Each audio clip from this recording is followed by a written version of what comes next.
Today, we're going to talk about something many people wouldn't dare to whisper in the dark, let alone say out loud. Imagine 5 priests from the Sacred Heart of Rome, the center of the Catholic world, packing their bags, not for a missionary trip or a theological conference, but for war. Not a war with guns, bullets, or armies, but something far older, deeper, and darker. A spiritual war. A battle with unseen forces that don't bleed, don't sleep, and don't die. The Vatican doesn't usually talk about this. In fact, most people in the Church would prefer these stories remain buried beneath incense smoke and silence. But what drove these 5 men to leave the safety of Rome and walk directly into the eye of spiritual storms in the United States?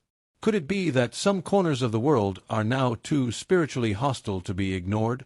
Could America, the land of megachurches, celebrity culture, and crumbling faith, have become a front line in the war between light and darkness?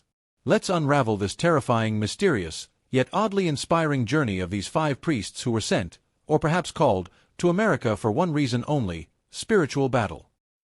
Welcome to Matters in Rome. If you're just joining us, please subscribe and don't forget to turn on the notification bell so you never miss stories like this.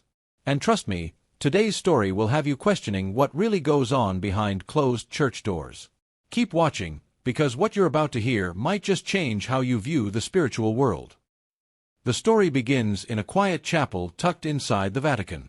It was here that Monsignor Tiberio, a man known for sensing spiritual shifts before they manifest, called a meeting with 4 other priests.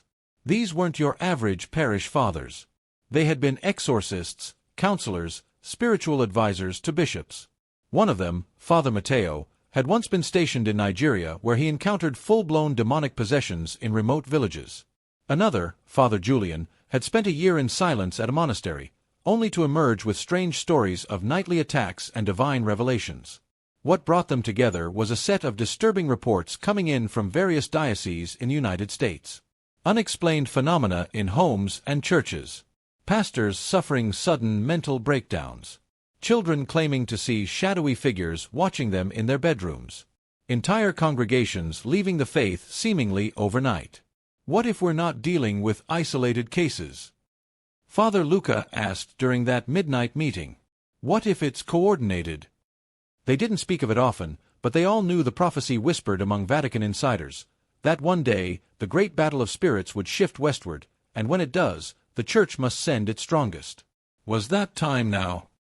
So the 5 men left. Not with fanfare.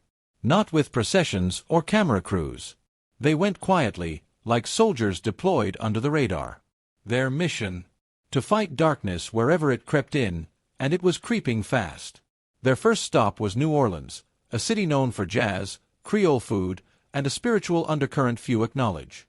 Beneath the beauty of the French Quarter lies a messy entanglement of voodoo, occult practices, and shadowy societies. One local priest had stopped celebrating Mass after seeing the altar bleed, actual blood, verified by forensic tests, with no explanation. Father Matteo took one look at the church and said, "This place isn't haunted. It's claimed." But here's where things got scary, and almost funny, if not for the context. During a house blessing in a nearby neighborhood, Father Julian recited Psalm 91 when a cuckoo clock exploded on the wall. Literally exploded. "It's the devil's idea of comedy," he muttered, brushing off feathers. The family laughed nervously, but later confessed that their son had been waking up each night at exactly 3:33 a.m., whispering in Latin, and he didn't even know the language. From New Orleans, they went to Seattle, where New Age beliefs and occult experimentation were masking something more sinister. One woman claimed her crystals began whispering to her. Another swore she saw her yoga instructor levitate, and not in a metaphorical sense. "This isn't just spiritual confusion," Father Thomas, the youngest of the 5, said. "This is spiritual warfare disguised as lifestyle." The team performed a deliverance prayer in a yoga studio turned healing temple, and halfway through the prayer, the candles blew out one by one. No wind. No draft. Just darkness, slowly swallowing light. "It was as if something was watching us and laughing," Father Luca later said. Their third major encounter was in Detroit, where the urban decay seemed to echo the spiritual decay. They were called into a church that had lost nearly all its members. The priest had resigned, saying he felt the walls breathing. What they found there was shocking. pentagrams carved beneath the pews, animal bones in the baptismal font, and an old wooden cross that had somehow turned upside down. As they began the rites of exorcism over the building, dogs outside howled non-stop for hours. People across the street reported televisions flickering on and off, all tuned to static. "You know you're in the middle of something ancient," Father Julian said, "when creation itself seems to react." But here's the twist: they won that battle. After 3 days of prayer, fasting, and chants in Latin, peace returned. Mass was celebrated. People came back. A baby was baptized that very week, the first in 2 years. Still, not all battles were won.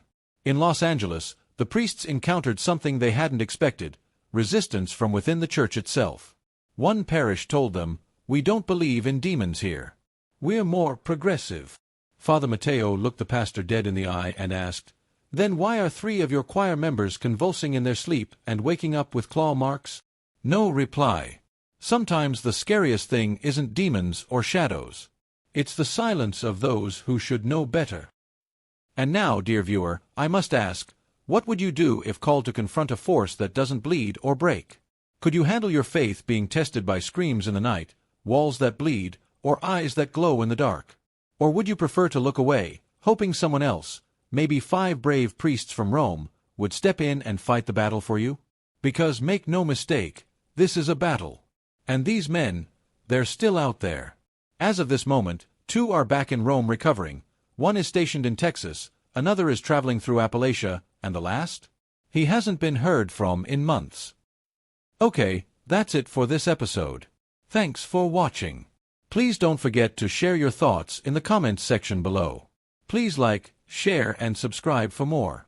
And remember, in this world of light and shadows, sometimes the most powerful warriors are the ones you never see.